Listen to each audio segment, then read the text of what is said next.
Meeting's called to order. We welcome Vice Admiral Ochterlony, Major General Ian Huddleston, and Brigadier General Pascal Gabout, and one of our favorite frequent flyers, Jonathan Quinn, to the Defense Committee. Gentlemen, you're all quite experienced, so I don't need to... Merci, Monsieur le Président. Juste avant que les Thank you, Mr. Chairman. Before the witnesses start, I want to know if the witnesses were tested for sound. Thank you. But that's good. With that, I don't know who is going to proceed with the opening 5-minute statement, but I see Vice Admiral Ochterlony leaning into the microphone, so I assume it's him. Hey, thanks very much. Good morning, Mr. Chair, and very good to see you and the committee. And thank you again for the opportunity to continue this important discussion and conversation on security and defense in the North. For the members of the committee, I'm Vice Admiral Bob Ochterlony, Commander of the Canadian Joint Operations Command. And on that role, I'm responsible for overall planning and execution of Canadian Armed Forces search and rescue activities across the country, including those operations which occur in the North.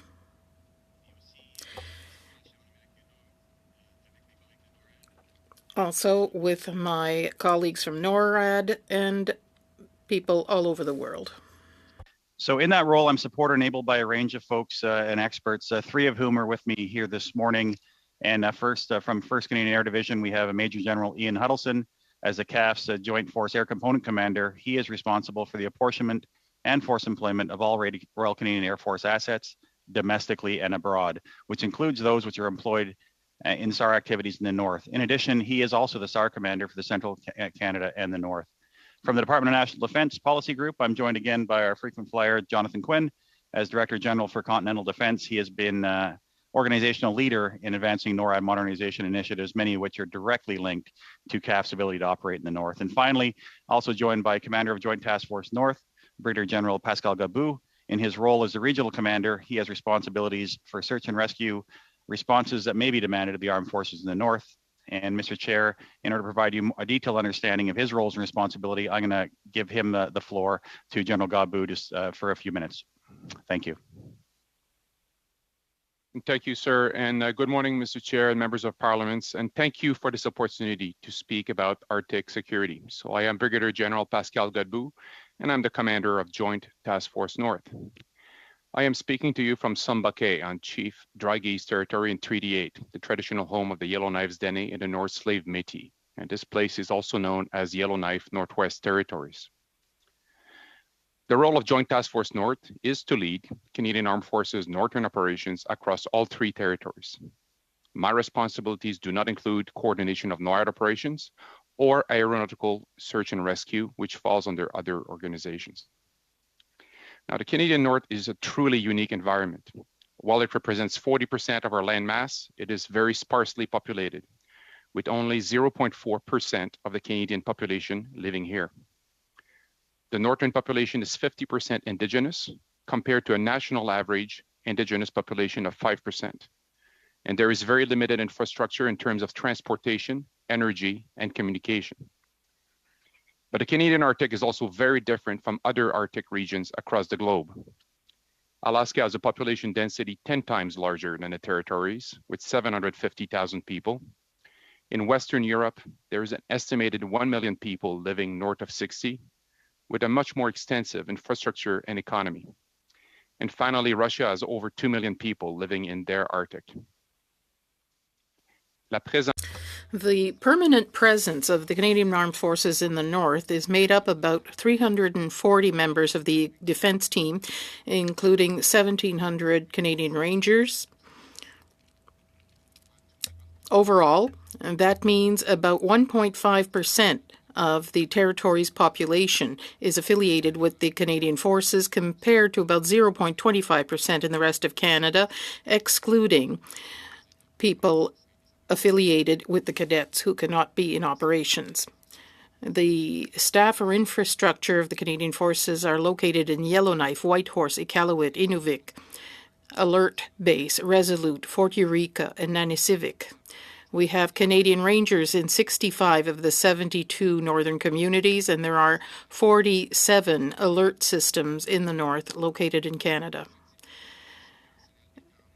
The activities of the Inter-Army Operational Force North can be regrouped in 4 roles: demonstration of a persistent and visible presence, surveillance and control, support for northern populations and communities, and cooperation with the overall government. Critical to our success.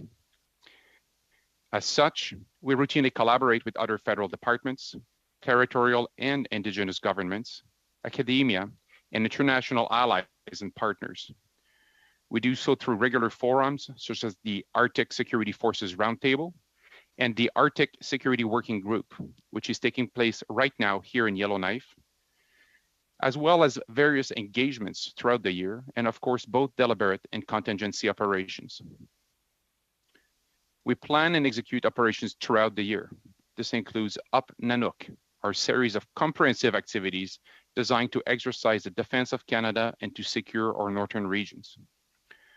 Operation Limpid, an operation designed to keep a routine watch over Canada's aerospace, maritime, and land domains.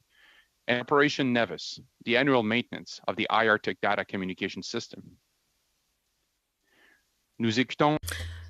We also execute contingency operations wherever necessary, not notably Op Laser, the Canadian Forces response to a world pandemic, and Op Lentus, the Canadian Forces response to natural disasters in Canada, as well as support to search and rescue operations on land when requested by the territories and that are coordinated by other organizations. On these roles and activities. Thank you, Mr. Chair. With that, we'll turn to our 6-minute round. Mr. Kelly, 6 minutes, please. Thank you. With the cancellation or the non-renewal, I guess, of the contract with International Logistics Support for hangarage and refueling capability in Inuvik, does that affect our capacity to refuel and deploy and have aircraft assets in the air in defense of our security and sovereignty in the Northwest Arctic? Hey, thank you very much, Mr. Chair. And I believe you're referring to what's sometimes referred to as the green hangar. But I will first give you a response, and then I'll actually turn it to General Huddleston, who's in fact our Canadian NORAD commander. You know, Canada remains committed to supporting security and Arctic sovereignty and ensuring that we have the equipment and infrastructure in place to enable Canadians to maintain sovereignty in the North.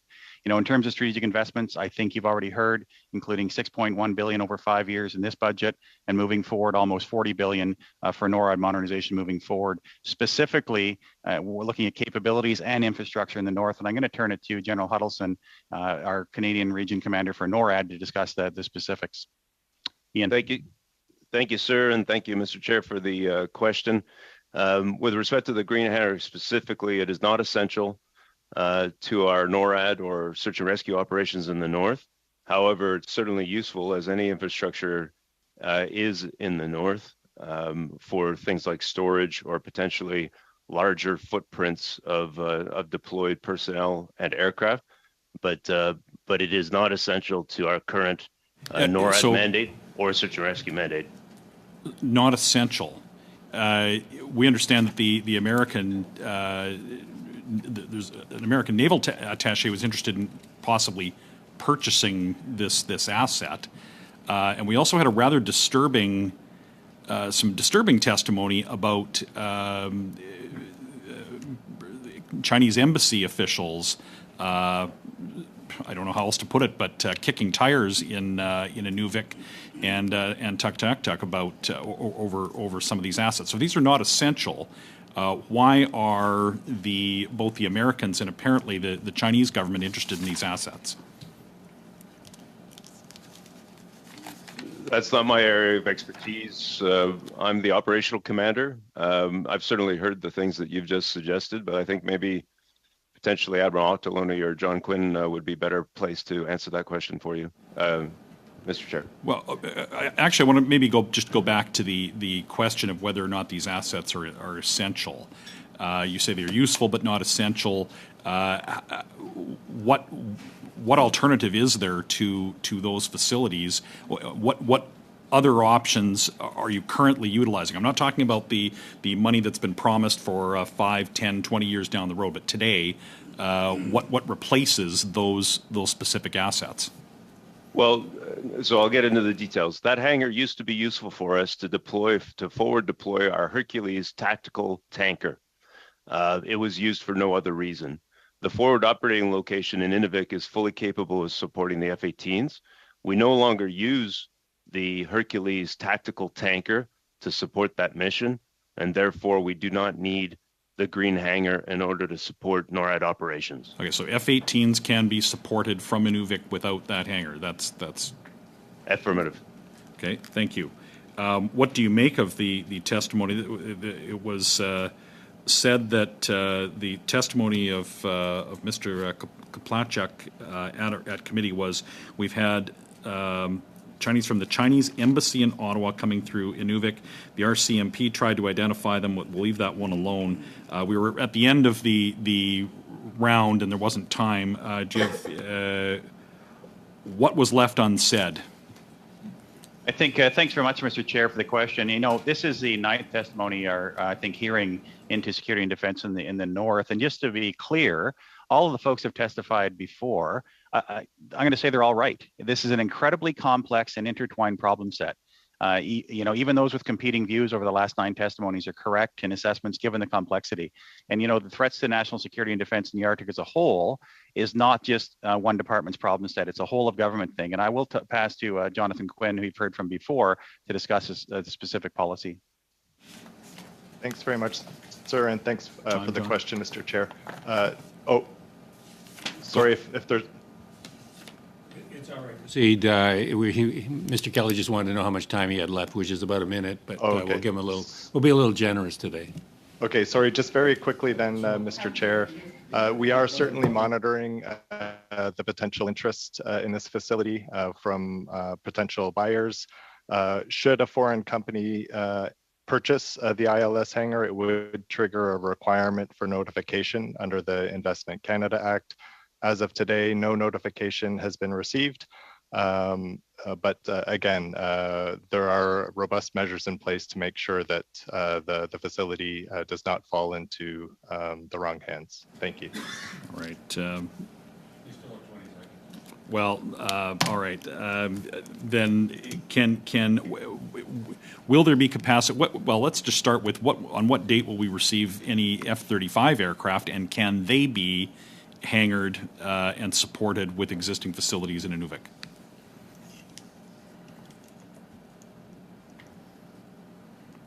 Ian, I'll pass that to you. Yeah. Thank you, Mr. Chair, for the question.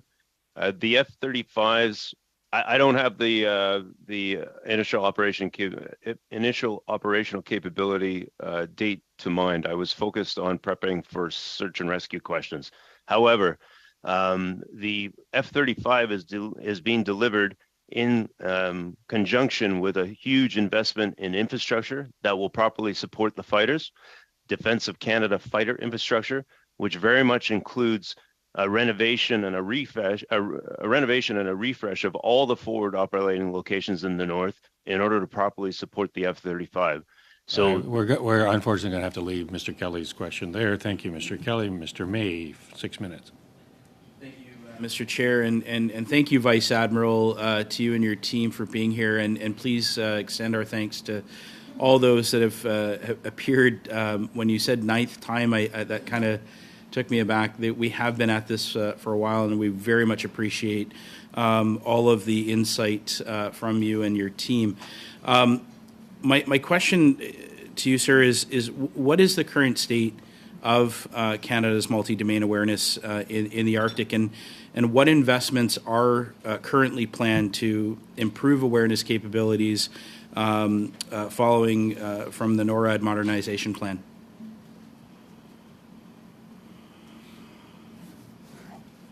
Hey, thank you very much, Mr. Chair. Obviously, very topical question as we look to the future. I just wanted to really finish the last thought. The fact is, as we talk about threats to national security and defense in the Arctic as a whole, I did note that it is not one department, but is really a whole government effort to across all elements of our national power to get to this. You know, all domain awareness is critical. All domain awareness and intelligence for the military is equally important to the economic factors about, as we're talking about, who owns the infrastructure in the north.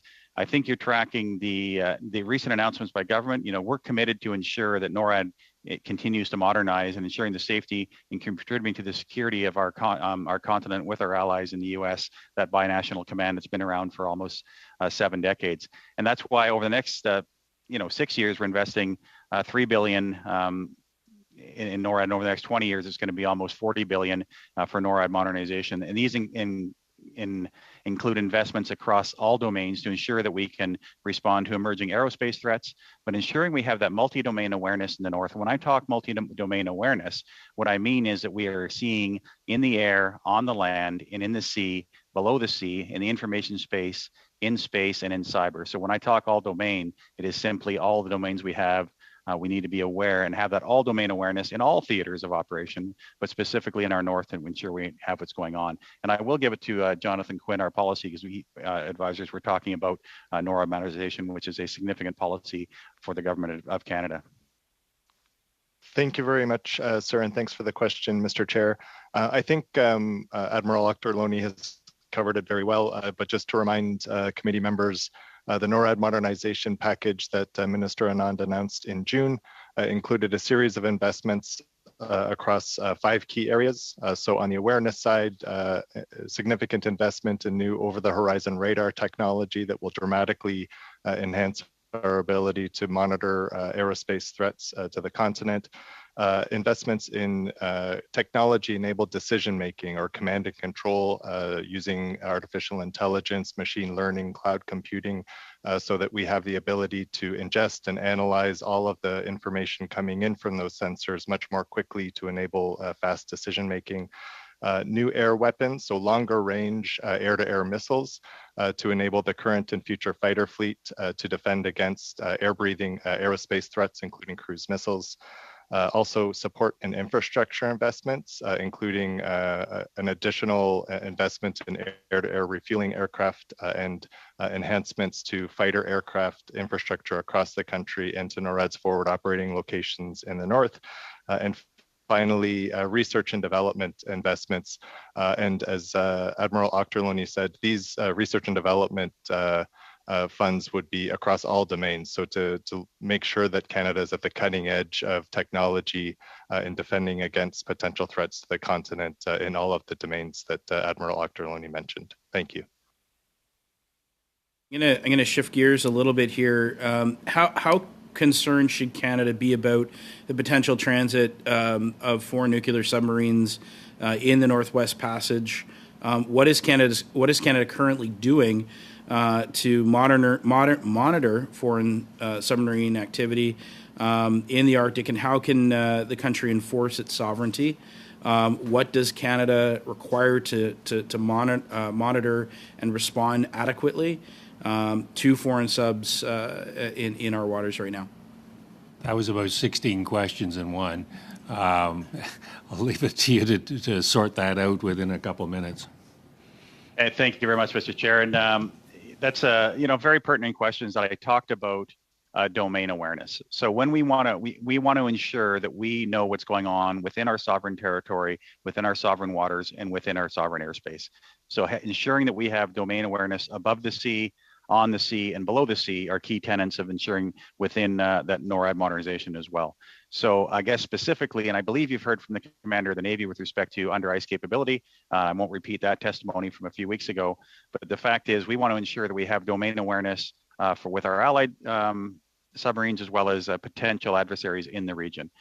Just to be clear, we do have that, and given the sensitivities of the submarine water space management, I'm probably not going to get into detail, but we do conduct cooperative water space management with our closest ally, the U.S., under given the fact that we have submarines on both coasts and they have submarines on both coasts. So we do conduct this cooperative water space management, which allows us to be certain of what boats are in the water in all of our territorial seas and adjacent waters. May, Madame Normandin, 6 minutes, s'il vous plaît. Ms. Normandin, 6 minutes, please. Thank you very much, Mr. Chairman. I thank all the witnesses for their presence today. It's always appreciated. You mentioned in your preliminary remarks that the main problems for infrastructure dealt with energy, transportation, and communications. I know that you want to talk about search and rescue. Which of these three main items is the most problematic and on which we should work hardest in the future to ensure our capacity for rescue? Merci. Thank you for the question, Mr. Chairman. This is probably a question for General Godbout, so I'll give the floor to Pascal. Thank you, Admiral. Yes, Madam, Mr. Chairman. With regard to infrastructure, there are civilian infrastructure challenges in the north. When we talk about search and rescue, I'll concentrate on land rescue. Many people in the north are equipped with communication stations, Garmin, GPS, in order to communicate by satellite. So the difficulty for search and rescue is when people don't report it in time. There are definitely communication difficulties to know whether they're safe and sound, which leads us to call search and rescue. For land cases, it's done by the community. If their resources are insufficient, I get a request for the rangers to increase land capacity to do searches and find people. So from that standpoint, it's usually the communications which are difficult. Okay, to carry on with a question we had earlier. With regard to maritime rescue, costs are very high, and often there are communications problems that lead to these maritime rescues. What about costs of land rescues when a search and rescue is declared? I don't have any figures, Madam, on that subject to know exactly what the total costs are. For our part in defense, activating the Canadian Rangers is not a financial cost as such. It depends on the availability of rangers for a specific case. Many times our rangers wear many hats in a community, so they may already be involved in the search and rescue under other responsibilities they have. But that's a cost of human capital in a small community for the efforts involved in finding someone who went into the land for whatever activity, traditional or economic activities. Okay, I'd like to carry on with another colleague's questions. The arrival of the F-35s eventually. I know that the infrastructure is not completely in place to be able to welcome them, if ever we get them. How long could it take to implement the infrastructure necessary to welcome these F-35s? Do we have an idea of the order of magnitude?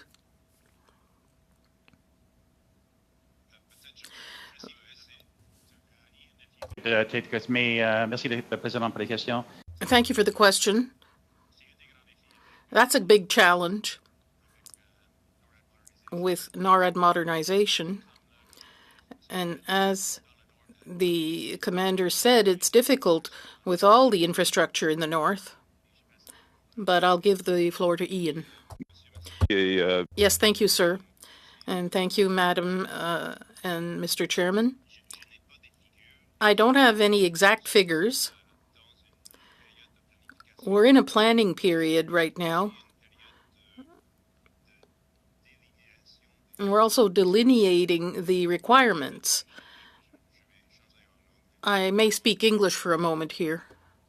With the decision on F-35 still pending, we do not have all the details with respect to the infrastructure requirements.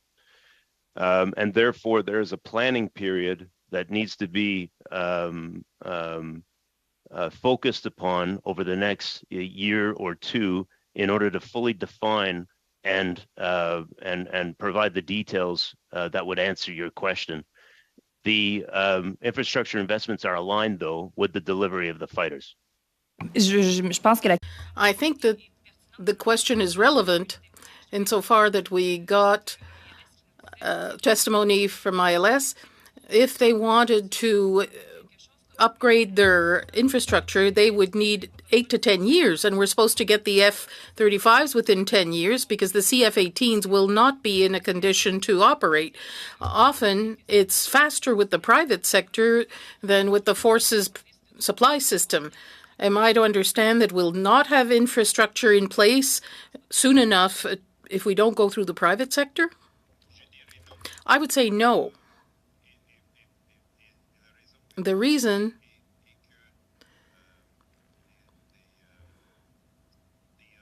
forward operating locations are already fit for purpose for fighter operations. They need to be refreshed and renovated in order to support the F-35, but the fundamental structures will, to a great extent, support F-35 operations. There are complexities, but they're not going to be complexities that take us down a 10-year timeline. Ms. Normandin and Ms. Maston, 6 minutes, please. Thank you so much to the witnesses for being with us today. I think it was Vice Admiral, Ochterlony, that mentioned, you were talking about that domain awareness and the need for a lot more machine learning, AI, those technologies. What should the federal government be doing now in terms of that modernization of NORAD to help in terms of providing those incentives and innovation within, I would imagine, like it's a non-traditional defense group that are providing that. So how can the federal government provide that for what's needed in the future for that modernization? Hey, thank you very much, Mr. Chair. Very pertinent question. It's very interesting as a time of change right now. And I think as we talk about domain awareness, as we talk about the ongoing change to the international, the complexities in the world security situation right now, you're seeing technology advance at a rapid pace. This is part of NORAD modernization in terms of the investments in Canadian defense and research to make sure that we're on the cutting edge of this. But you touched on a number of things that are really critical. The fact is, potential adversaries and allies are now getting on board with machine learning, with artificial intelligence. I can move that into quantum, obviously, is another, moving that forward. At the same time, synthetic biology, which nobody wants to talk about, all these sort of things that are actually real. And I guess the key word for me before I pass it to John is that we talk of things in terms of emerging technologies. They are no longer emerging technologies. They have emerged. And I think that is really key for the committee to understand that these technologies exist today and they can be used to enhance and amplify operations in the battle space and ensure domain awareness throughout. But I will pass to John in terms of the policy side. Thank you very much, Mr. Chair. Thanks very much, sir, and thanks for the question, Mr. Chair. Just really briefly to supplement what Admiral Ochterlony said. We have been in the process of leading up to the proposal to government on NORAD modernization, and since Minister Anand's announcement in June, we have been having some engagements with Canadian industry associations. We're very lucky to have a fantastic ecosystem in Canada with significant expertise in all of these high technology areas. So we've been conducting those engagements to give them a sense of the direction that we're heading so that they can prepare themselves to compete for contracts as we move into implementation. We've also been working really closely with our other government department colleagues to make sure that we're reaching out to all of the right people and incentivizing Canadian companies again to compete for these important contracts going forward. Thanks. In terms of that foray into what those contracts lead to and the advancement of them, how are we prepared to protect the intellectual property rights of those companies, considering that is a huge obstacle when we talk about China? Thanks very much, Mr. Chair, for the question. An important question indeed. It's admittedly a little bit outside of my area of expertise, but I can assure you that all of those measures are in place. In addition, I would say as well to the intellectual property rights of Canadian companies, will also be concerned about economic security, making sure that those advancements that we're generating in Canada and North America don't fall into the wrong hands. So again, there are robust processes and policies in place to protect that side of things as well. But I suspect others in the department can probably provide a more detailed answer to that question. Just in terms of going back into the search and rescue conversations, on Tuesday we were talking to an organization that relied heavily upon volunteers, and in a previous study, this committee was talking about exactly that in terms of aid to civil authority and the reliance upon volunteers. Can you talk about how we're going to continue to maintain that? The group on Tuesday, CASARA, they were concerned because there are such high costs, and they are mainly pilots that are trying to provide out of the joy of flying and they're wanting to be a part of our overall defense and service to their country. How are we ensuring that we are taking care of those volunteers and the associations to ensure that we have that coverage? Hey, thanks very much, Mr. Chair, and a very pertinent question as we talk about search and rescue in a massive country. As I said earlier, I'm the commander of operations. That also includes search and rescue throughout Canada and in the north. And just so we're provide some context before I turn it to Ian, who's specifically one of our search and rescue commanders and the commander of our air assets. We provide and coordinate through our joint rescue coordination centers and the various SAR installations throughout the country. And we do it in cooperation with partners. So SAR, again, is not a solely military thing. It's not solely the folks in yellow aircraft. It's in conjunction with the Canadian Coast Guard. It's in conjunction with RCM SAR, which is a volunteer organization on the water. It's in conjunction with CASARA, which is a volunteer organization in the air, and with our local ground search and rescue partners throughout the country. So we're that coordination function through the JRCCs, and specifically with respect to CASARA, I'll turn it to Ian as he's our lead in terms of providing the air assets for SAR throughout the country. Unfortunately, he's going to have to work that answer in somewhere else. So, Ms. Gallant, Thanks, 5 Chair. minutes, please. It dribbled out as it went down the table. Yeah.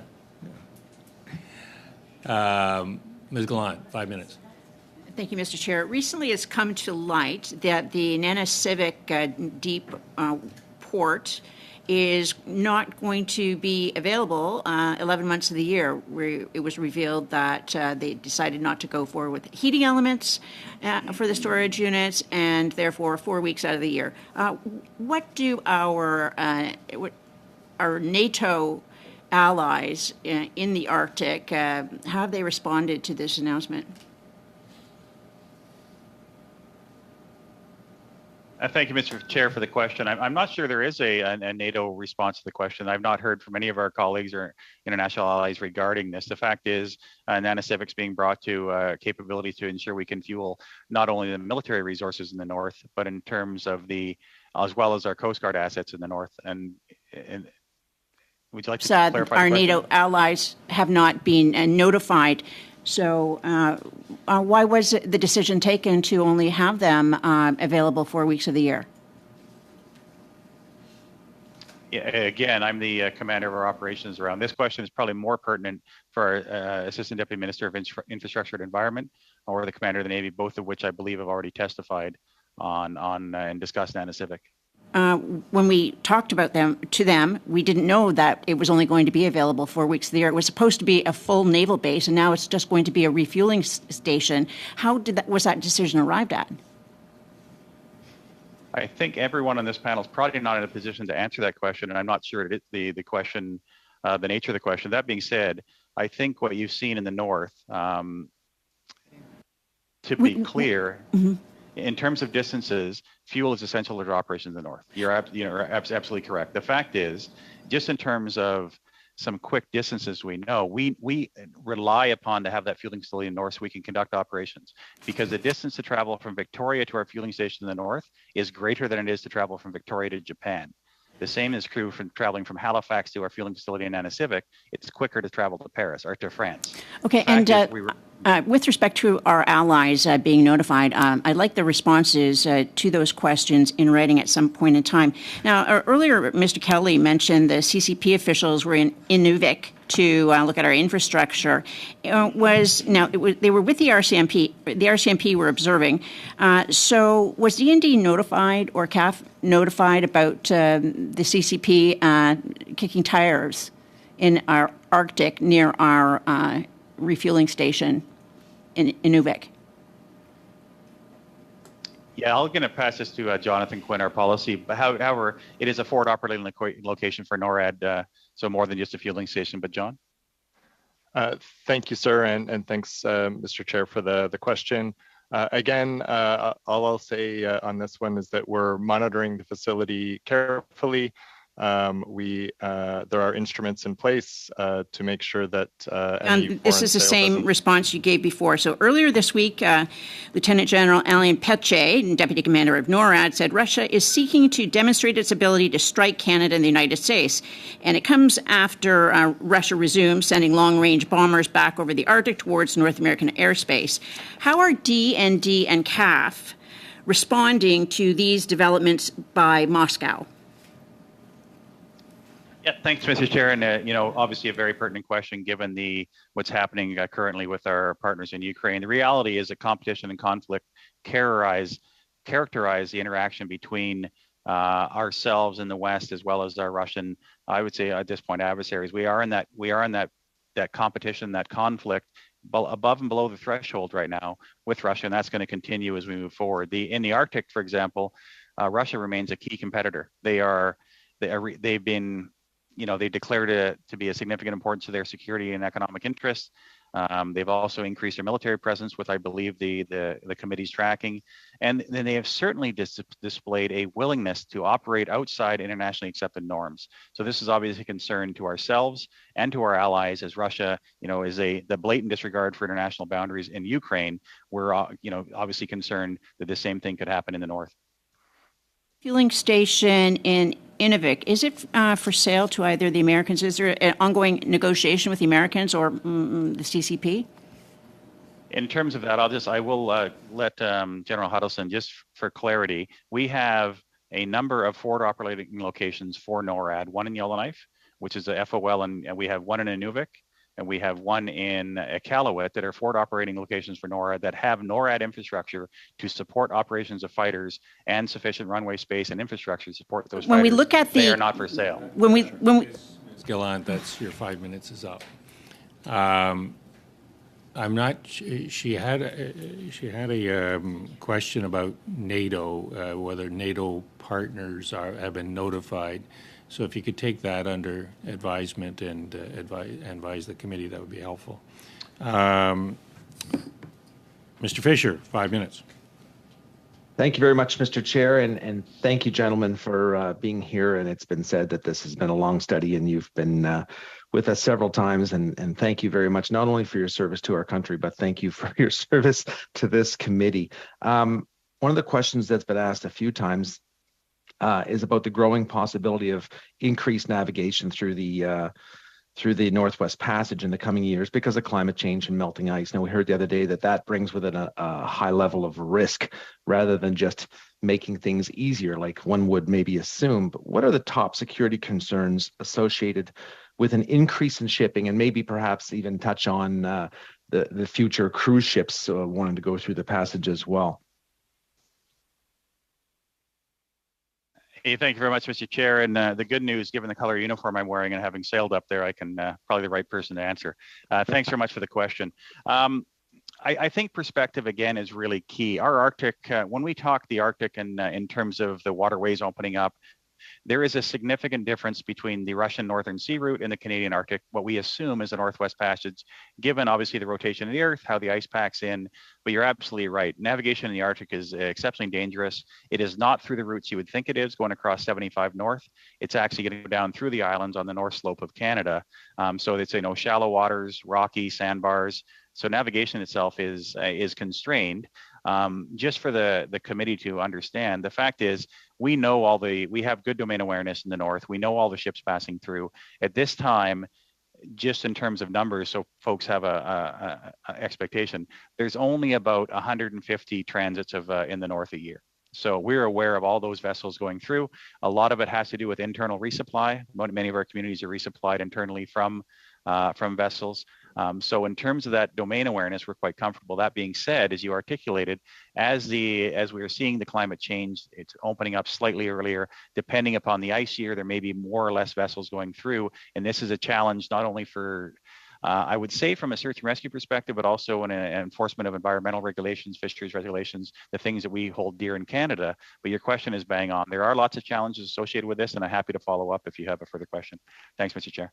Well, so thank you for that. What do we need, or do we have what we need, specific capabilities to address those concerns as a country?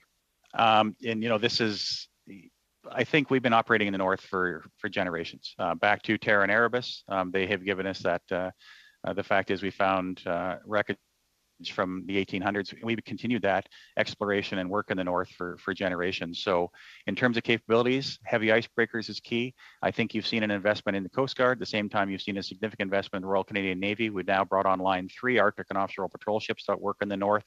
They come with, in terms of that capability, the Coast Guard recapitalizing ourselves. And these vessels do not operate in isolation. So if you've been on a good chance, if you visit an Arctic and offshore patrol ship, that vessel is designed to operate in the north in first year ice. At the same time, it's also designed to have our government partners on board. So we have research and development on board. We can carry transportation, our folks from border services in terms of immigration, in terms of environment. So those are whole of government platforms to enforce the sovereignty and of Canada in the north, and they're perfect platforms for that because they can operate throughout a larger percent of the ice year than most ships. You mentioned Coast Guard. We had Coast Guard here this week. And we asked this question, but I'm going to ask you what level of cooperation exists between Coast Guard and our Navy. And do we need to maybe enhance that level of cooperation, in your opinion? I don't think, I think it's pretty seamless right now. We work hand in hand with our Coast Guard partners, as well as our transport partners, our partners from environment. But that Coast Guard and Navy interaction in the north is pretty much seamless. We do share resources to ensure the vessels have fuel. As we talked about earlier, fuel is a key component of operations in the north. So Nanacivic will be supporting both ourselves and the Coast Guard as we move forward. But that coordination of activities, and I'll keep it at the unclass level, is actually a very seamless. And it works well with our Assistant Commissioner of the Coast Guard in the north and my Maritime Component Commander in Halifax. That integration is pretty much seamless. Anytime, Mr. Chair? Seconds. Sorry? 30 seconds, now 25. Yes. Okay. All right. I'm going to ask a short snapper. We talked about Coast Guard being a non-military outfit, a civilian outfit. Do you think that they need to have some constabulary background?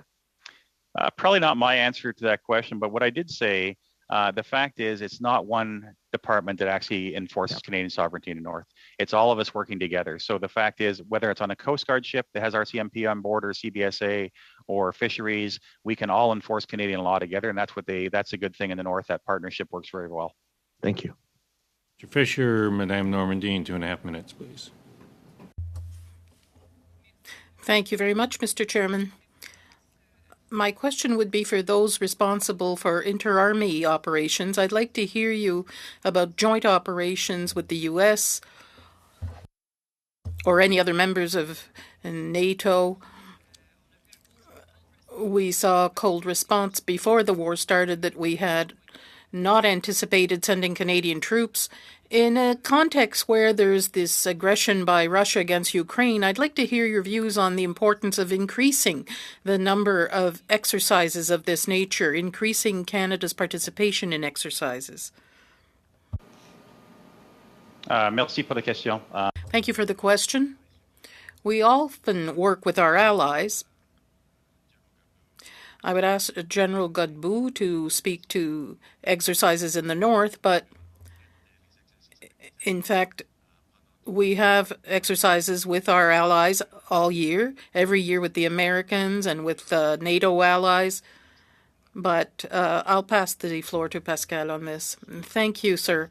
So, yes, Mr. Chairman, with regard to the activities in the north, I think that what's important is synchronization of activities and messages.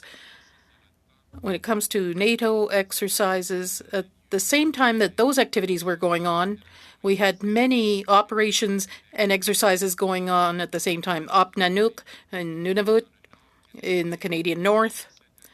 That year, we were in Inuvik and Tuktoyaktuk.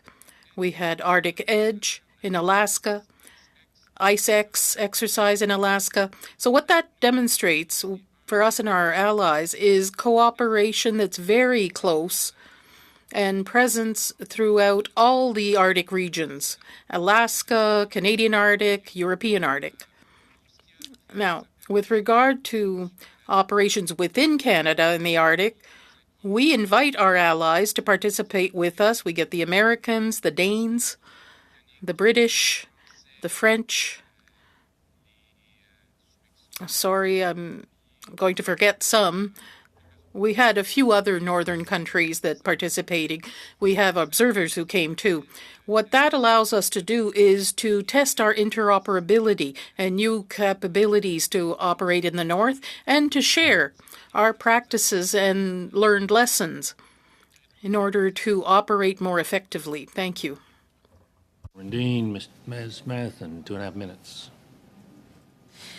We've often talked in this committee about the key relationship working with respect to with Indigenous communities in the North, and that role of consultation with them as we're working on their lands. How is the Canadian military and the Canadian government ensuring that it's not only about consultation, but that it's about that we're working in a free, prior, informed consent as determined by the United Nations Declaration? Yeah, thank you, Mr. Chair. And, obviously critical to Canada to advance the reconciliation with our Indigenous peoples. And those partnerships with Indigenous communities are critical conducting operations, enhancing security, and improving our infrastructure capabilities and awareness in the North. That's why we're engaging with Indigenous leadership to strengthen this continental defense. And I'm going to turn it to Pascal, who actually works in the North as my commander, working on a daily basis throughout, and he can expand. Pascal. Thank you, sir. And thank you, Mr. Chair, for this question. So absolutely, we believe that consultation is vital for the success of our operations in the North. So we do this in multiple ways. First, each year we send an annual letter of notification to all Indigenous governments in the North to advise them of our planned activities across the 3 territories. This provides an opportunity for the Indigenous governments to advise us if there's any concerns with the nature of the activities or the time that we're scheduling those activities. Closer to the specific activities, then we'll send additional details. We'll send reconnaissance team who meet with the communities, with the local governments to discuss our plans. And we have adjusted in the past our activities, either in the time or the specific location, to ensure that we do not disrupt traditional activities such as harvesting, hunting, fishing, or other significant economic activity in the region, so that we could work in tandem to ensure the safety of all people involved and the effectiveness of our operations. Thank you. And in terms of how you've seen, a previous questioner was asking about that infrastructure need and the necessities. Have you seen where potentially in Canadian Rangers they haven't been able to participate due to some of those infrastructural deficiencies? Can we answer that question in 15 seconds? Quickly, Mr. Chair, I will say that no infrastructure has not been the issue. The main issue has been that our Rangers very often have multiple roles. So when they cannot participate, it's usually because they are committed to another critical activity, either for their own activities or the well-being of the community. Thank you. Thank you. Ms. Cramp-Newman, 5 minutes, please. Thank you. First, I'd like to follow up with the Admiral with regards to a question that Ms. Gallant asked. We understand that the original plan when developing the Nansivik Naval Base was to have storage tanks heated. So just more specifically, do we know why they are not heated? Yeah, Mr. Chair, thanks again. And I think, not to evade the question, the fact is it's not in my lane. I'm the operational commander of the Canadian Armed Forces. This question likely better placed for the Assistant Deputy Minister of Infrastructure and Environment, which I think probably the best place for that, Mr. Chair. Apologies. Okay. Perfect. If you could perhaps pose the question to him to get that to us in writing, that would be appreciated. Excellent. I'm not sure you can ask a witness to ask somebody else a question to get a response. I think Point of order, Mr. Chair. No, hang on. I think the better way to do it is that the committee direct the question to who Admiral Occhialoni is suggesting we ask the question to. Do it directly, not indirectly through Occhialoni. Still have a point of order? Just as long as we get the response in writing. Yes. Okay. Well, thank you.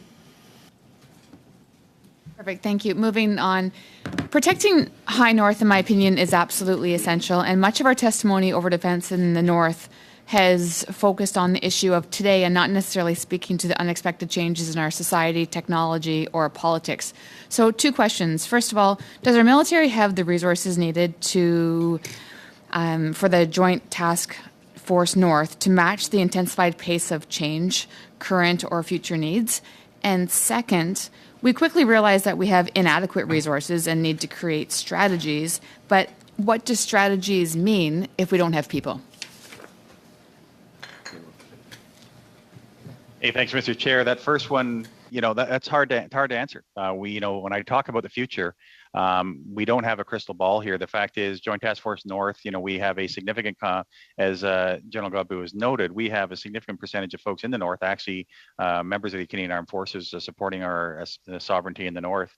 It's a tough question to see where we're going. I think you've seen our adversaries are now operating outside international norms. You've seen Russia and their blatant disregard for international norms in Ukraine. You've seen China become more aggressive in its pursuit of its national goals. And I think that's going to translate into the Arctic as they look for that northern, their aspirations in the North, looking for that northern sea route to get their goods to Europe. So you're going to see 2 adversaries potentially that are now looking to the North to influence. And I don't want to repeat, but I think this is across government. As I said, the military is but one solution. The military domain is but one. The elements of national power, as we've talked about, ensuring economic interests are in the North are clarified. The fact is, it is equally important that we have domain awareness. It's equally important that we know who owns the infrastructure, know who has the rights for, the resource extraction in the North. At the same time, information and diplomacy are also critical. Okay, thank you. Through the chair, the reality of Canadian Armed Forces is that today it's much more complex and misperceptions surrounding it have significant consequences, in our opinion. So our armed forces play a unique role within Canadian society, and they're often the face of the government. So my question is, how is it possible for the Canadian Armed Forces to plan for the defense of North America if we cannot determine the basic facts concerning our ability to fly missions in our North? Yeah, Mr. Chair, if you, could you just clarify? I'm not sure what the question is. Certainly, happy to repeat it. So how is it possible for the Canadian Armed Forces to plan for the defense of North America if we cannot determine the basic facts concerning our ability to fly missions in our North? Yeah, Mr. Chair, I'm not entirely tracking the nature of the question. The fact is, we have aerial sovereignty over our northern territories. I could pass this to my Canadian NORAD Commander, General Huddleston. That being said, we control the airspace within Canada. We conduct the operations in the North using not only our fixed bases, but our forward operating locations. So perhaps I can be more specific. So do we know how many fighter pilots we have lost to the private sector in the last 3 years? Or, for example, what is the contract length of new trainee pilots that we are onboarding now?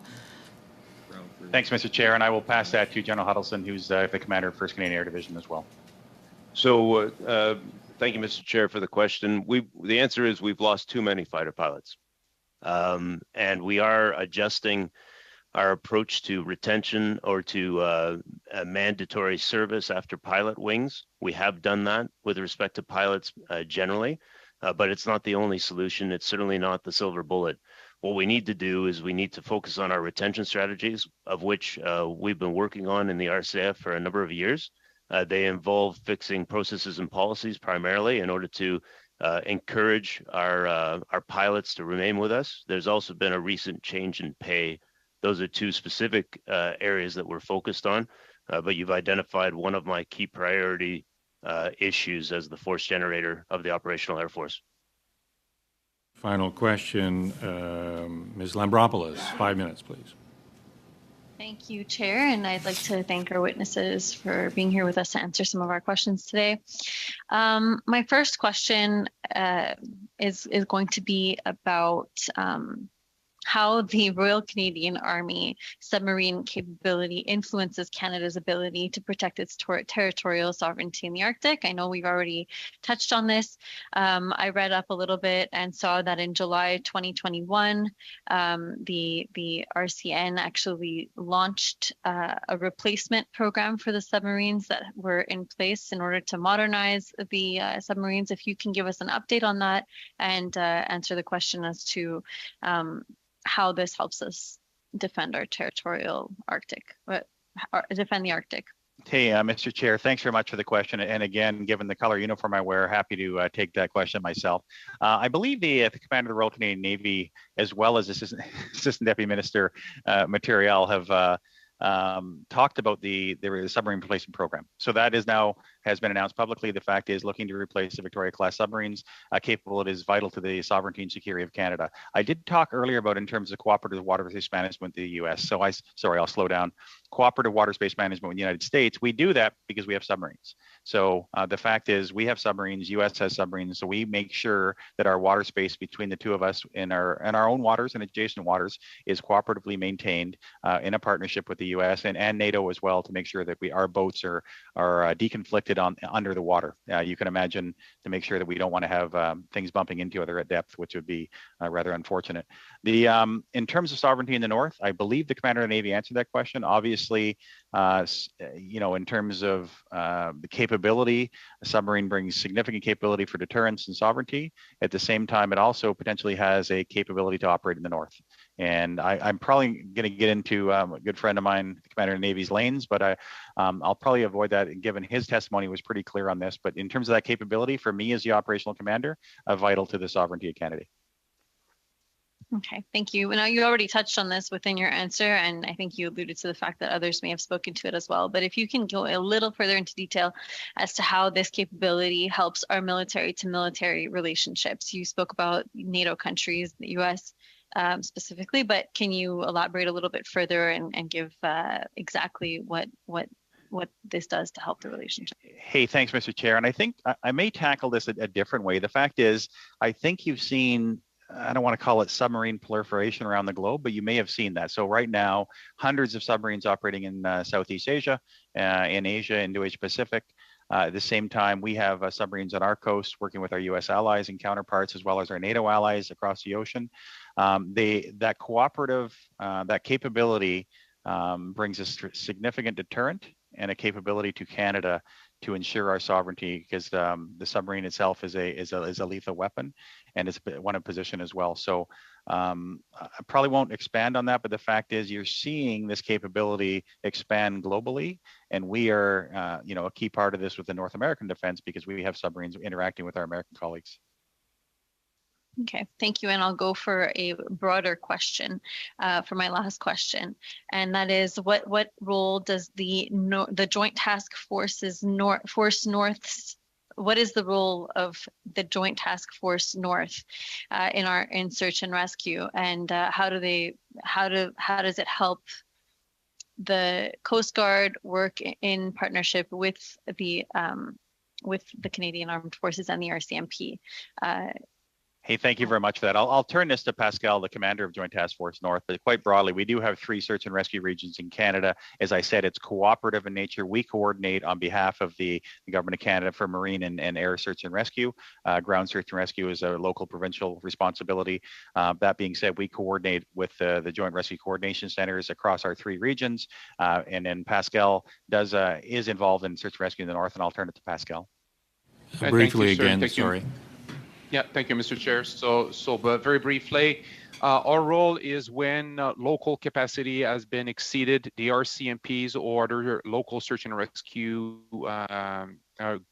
authority, because none of it operates a little bit different in that regards with their EMO, will contact us, request assistance, at which point I will activate Canadian Rangers in the area based on their availability to augment the search parties to locate and assist anybody that has not reported back on time and needs to be located.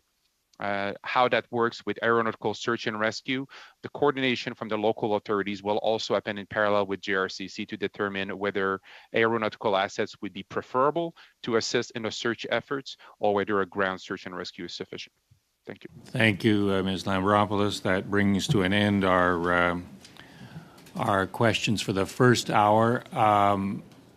Unfortunately, I had to cut off General Huddleston a couple of times, and if there's something that you wish to submit to the committee, you're more than welcome to do so, just for points of clarification. But on behalf of the committee and Ms. Lambropoulos-Cat, I want to thank you for your testimony here this morning. With that, we will suspend.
We are fortunate to have with us Lieutenant General Alain Parent and Lieutenant General Walter Seminar, both of whom have made frequent appearances before this committee, and we thank you for your past appearances and look forward to your present one.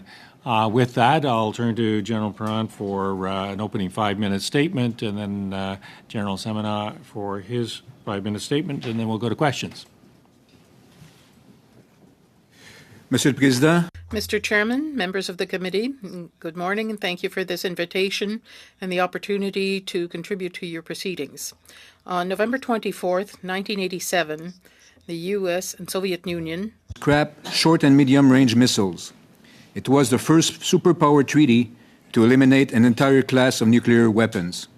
However, le 24 novembre 2022, 9 mois.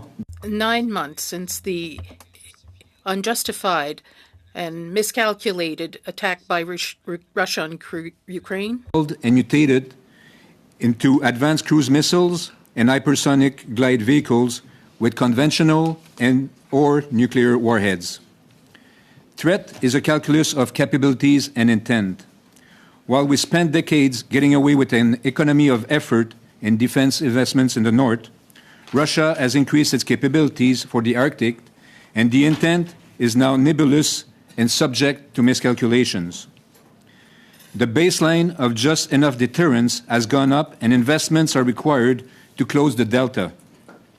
I think it's time to embrace integrated air and missile defense as a whole, as we should worry about defending against the explosion, the boom, and not about the propulsion system or the domain the missile is traveling through, whether it be through the air or space. Allow me to establish some of my NORAD credentials ahead of your questions. My first steps in NORAD were as Missile Warning Crew Commander and as a staff officer for the NORAD Agreement. I wrote my master's thesis at the United States Air Force Air War College on the renewal of the NORAD Agreement 2006. I had the honor to command the Canadian NORAD region, and I was a NORAD Deputy Commander where I had the watch for 3 years. I have been a practitioner in the NORAD enterprise. I can tell you that I have looked at the polar view map of our world intensely, under pressure, with focus for many years, and to me, the Canadian Arctic is an avenue of approach of geostrategic importance. As a NORAD assessor, for deciding if North America was under attack or not, the polar view and all the available information from the warning systems architecture providing inputs were collated and interpreted to determine time and space for response, which is largely provided by the United States. Canadian geography matters if we have all domain situation awareness over all of it, and it is our sovereign responsibility to provide so that we do not offer Russia an avenue to exploit on its way to an attack on the United States. As Commander 1 Canadian Air Division, I instituted an Arctic Air Campaign Plan to learn and increase our readiness and resilience to operate in the Arctic effectively on our own terms and to increase our presence over our true north. A new utility transport aircraft for the north emerged as a requirement. As Commander of CANAR, I had to rely on U.S. tankers to send forward our Canadian fighters. I am grateful for the pledge of additional tanker aircraft to enable sovereign fighter operations in the north. As Deputy Commander NORAD, I launched the All-Domain Situation Awareness Research and Development efforts with the RDC and initiated the formal extension of the Canadian Air Defense Identification Zone to cover the entirety of our country. Nobody got excited when armed Russian bombers were reported as having flown within hundreds of miles of the Cadiz back then, but translated, that meant within close proximity of our coastline. With its extension, we need to sense what's happening, and if something is happening, we need to be able to decide and to act. I'm grateful for the recent announcements for increasing air domain awareness with the over-the-horizon radars. However, I look forward to more granularity, such as the fate of our present North Warning System and its potential replacement for a layered air defense system. I'm also grateful for the intentions on persistent surveillance from space and from remotely piloted aircraft system. There are other gaps in terms of Canadian airborne early warning. In the maritime domain, under and above the sea, particularly anti-submarine warfare, needs to be addressed to provide the full picture to achieve unambiguous warning and to provide time left of bang to the decision makers. That is why it is important to implement NORAD modernization in continental defense, to enhance our contribution and to be a reliable partner with the U.S. in the defense of North America. I am hopeful that we will do more on our own to pull our weight with the U.S. and for taking care more seriously our Arctic NATO flank to ensure that seams and gap between SACEUR's area of responsibility and NORAD's area of operations are not exploitable. With China and Russia, the bar for effective deterrence has been raised. In the Arctic, we must rebuild a credible deterrence posture against Russia, and we need to be credible with our interoperable military capabilities with the United States in all domain of air, land, sea, space, and cyber. The recent announcement on NORAD modernization, along with the upcoming defense policy update, must prioritize persistent all-domain situation awareness enhance command and control, force projection with reach and power and presence in the Arctic. Merci. Sujet à vos questions. Thank you. I'll be pleased to answer your questions. Thank you very much for the invitation to address the committee. As the last commander of Canada Command, specifically responsible for Canada's Arctic from a military perspective, my comments today will be focused on what the government could do to practically address threats to Canada's north and the Arctic. I work closely with my U.S. counterpart, the commander of U.S. NORTHCOM, who was also responsible for the North from a U.S. perspective, and he was also seized by this issue. I also had the responsibility to work in this area and with other militaries from countries who are Arctic nations. I know the committee has heard from other witnesses that threat is determined by two factors about 4 minutes ago, capability and intent. Clearly, they come together to define whether or not it's a low or a high risk, and as we've all heard, Russia poses a high threat to the peace and stability of the Arctic and Canada's north today and in the future. With that said, I'll now focus my comments on what I believe the government could do to improve practically its work in the north. First, Canada needs to remain part of and join and support any and all bilateral and multilateral organizations and agencies, non-military and military, with like-minded nations that are involved in the Arctic, such as the Arctic Council, which it is part of today, and others that will come together in the future. These alliances will help to maintain peace and stability across the Arctic by providing international forums for dialogue and to resolve disputes. Moreover, if Canada needed to act in the Arctic, then it could do so in a unified manner with greater capability with other like-minded allies. From a sovereignty perspective, we need to know what's going on in the north, and we've heard that a number of times at this committee, and be able to act against that threat, if that's the decision of the government. Canada needs situational awareness in 5, you could call it 6 key domain areas: air, space, on the seas, below the seas, on the ground, and number 6 could be cyber. Currently, the awareness of what is going on below the seas and on the land across Canada's north are the weakest areas in this respect. There are technologies today that could be put into place across our main sea passages to know what's going on beneath our waters. With respect to improving our awareness of activity on Canadian soil in the north, we could build on 2 existing military capabilities: the Canadian Rangers, which was discussed, and drones. We could expand and professionalize the Ranger program in order to fully cover our north with a more robust force. Canadian Rangers do amazing work, just celebrated their 75th anniversary, but the support that they receive, to be fair, in terms of equipment, training, and logistics, needs to be improved dramatically for the Rangers to be prepared to detect a modern threat and respond to it. In addition, having unmanned medium and large drones patrolling our Arctic, working closely with the Rangers, would additionally increase our ability to detect land threats across the 2.6 million square kilometers of Canada's north. Drones of this nature have been used in the north by our military, but have yet to become part of the regular inventory of Canada's military. Once a threat is detected, one hopefully has a capability to respond to the threat. NORAD modernization, as mentioned, to include new radar and combat aircraft, will meet the need to effectively respond to threats in our northern airspace and in our northern waters to a degree. Responding to a maritime threat can take many forms, including aircraft and armed and medium larger drones. But to be able to effectively respond to a maritime incursion requires presence with an armed ship. Given the need in the north for ice-breaking capability, that is a part of the Coast Guard's responsibility, and secondly, the need for ship-borne weapon systems that rest with the Royal Canadian Navy, how could we have an armed naval presence in our north across the entire year? Do we arm the Coast Guard? Do we build ice-breaking capability with the Royal Canadian Navy? Or do we purchase submarines that can go under the ice? I leave that for this committee to ponder. Lastly, to respond to a land threat, our military would initially have the Canadian Rangers in place, providing surveillance and supported by drones. And they could receive and be augmented by the Canadian Army if what we could do would provide a longer-term presence and fighting force, as we will need. The Canadian Army can effectively fight in the north. That's not in question. However, we need to get land forces on the ground into the north where needed fast to contain an incursion to our sovereignty and support our allies, if needed. To get land forces on the ground quickly in the north, one could simply expand the Canadian military's Armed Forces Reserve program, which is already in the north, expanding the reserve forces in Whitehorse, Yellowknife, Iqaluit, with some new forces in Resolute Bay, would be the most economical and efficient way to have land forces on the ground in the north where needed quickly. One could even stand up a new unit as part of a Canadian Army with a new full Northern Indigenous identity. In short, there's much that needs to be done. We need to be prepared to address that threat. At the end of the day, what we do need is a Northern security strategy. Thank you, Mr. Chair. With that, we'll turn to our 6-minute round, starting with Mr. Bazan.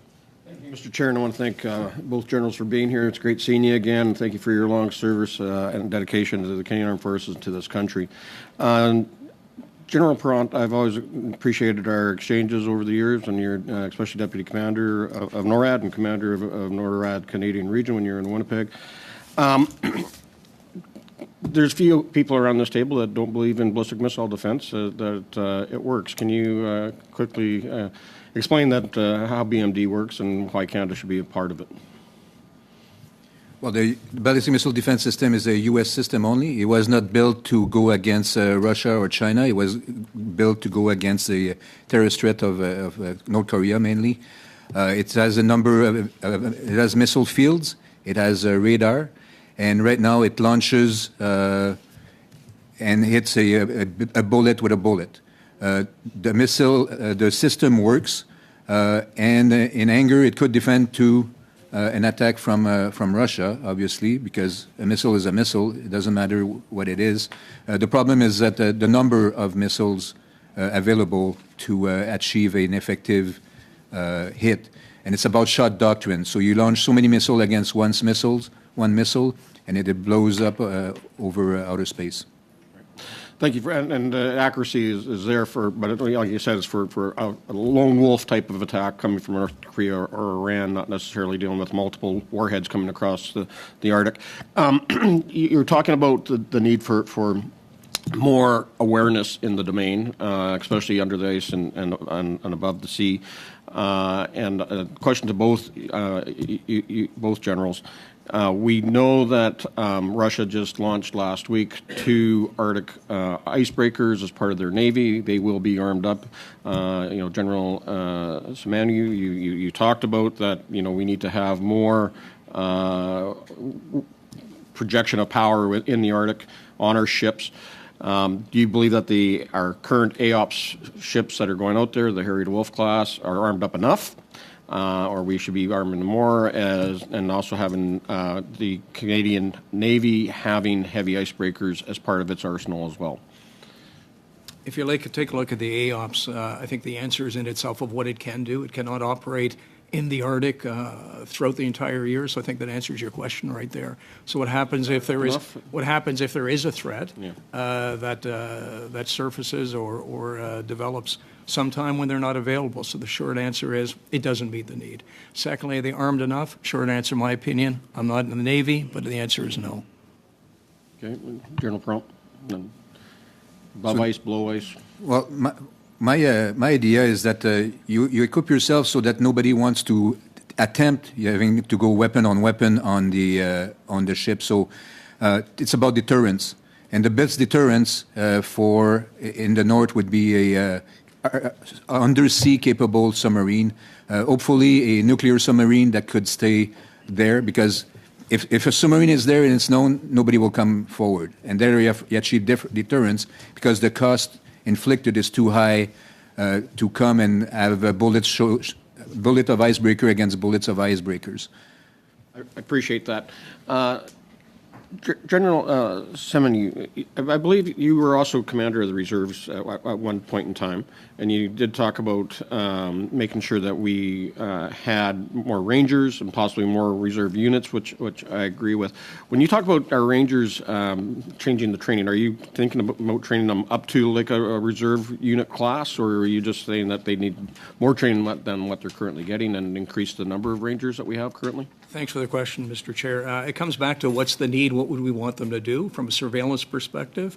If you just look at from a logistics perspective, one small part of what's provided, that would be one area. I think you'll find if you go into the details, if you've had witnesses here to say what are Rangers provided, they're provided with very limited support. They provide their own ski-doos and the like. They are reimbursed in part. It's not ideal. So from a logistics perspective, that in itself, if they could improve that, that would improve the capability of what the Rangers could do in the north. You know, just taking a look at the Government of Canada, if I may here, this is from the Government of Canada, First Canadian Rangers, the First Canadian Ranger Patrol Group, 2,000 Rangers, is responsible for Nunavut Territory, Yukon Territory, Northwest Territories, and British Columbia in the north.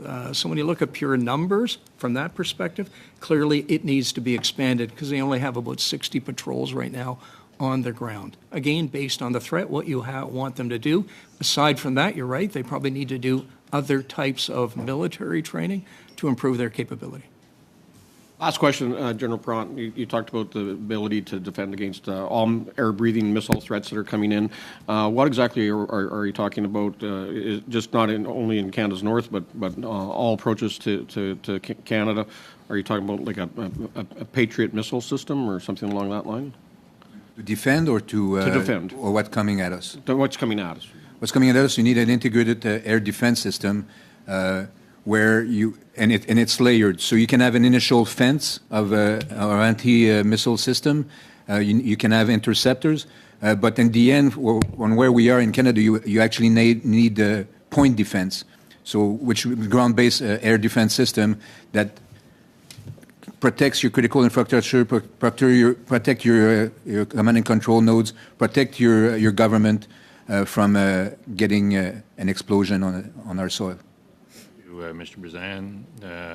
Ms. O'Connell, 6 minutes. Thank you, Mr. Chair. Thank you both for being here today. Just following up on that last question, to design and develop and implement the type of program you just described, what would be a timeline for something like that? Well, based on our procurement system, it takes time. If you build up north, it takes time. I would say you do one thing per season to build up north, so for a fixed system. But the idea is to have systems that have persistent surveillance. You could have a combination of unmanned patrol aircraft providing surveillance, and on queuing, then you move forward. It takes time. We're late to need, and I'll leave it at that. Well, but that's precisely my question in regards to, your answer is it takes time, and I understand that.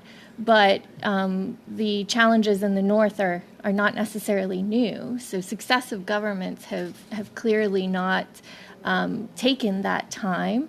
So in addition to that, successive governments have avoided joining the U.S. ballistic missile program. Is that something that should be reevaluated? I think it should be reevaluated because if you want to move to a North American Defense Command, you have to have one of the partners that doesn't have a caveat. And right now we have the caveat that we will not defend against ballistic missiles. So therefore that makes us not part of a full partnership. On the element of time, my experience is that when there's a will from the government, there's a way, and it goes really fast. We went from zero to combat in Afghanistan with Chinook inside a year. We got C-17s acquired very fast. And it's a matter of the funding and the will. Our forefathers had the will and the intent and the will and quickly to build Cheyenne Mountain inside, and that would cost billions. But if you are at a state of your survival is at doubt as a country, then you take the means and it goes faster. Political will makes it faster. Thank you. Sir, would you like to, I saw you nodding, so I'm not sure if you wanted in on that question. I think it's probably one of the most important questions for this committee. When should the Government of Canada begin to actually do what it needs to do in the north? I don't think it's been addressed or discussed much in the committee. And the short answer is, I come back to what my colleague said, given what you've said, if it takes much longer to build in the north, you're limited to one season. If you want to do something, it takes 10 years, not 5 years. I think the time is now. However, to be fair, it's going to cost a lot of money. Therein lies the issue. Our geography has historically provided us with an element of defense that is slowly being eroded, based on what my colleague said and many other facets and factors.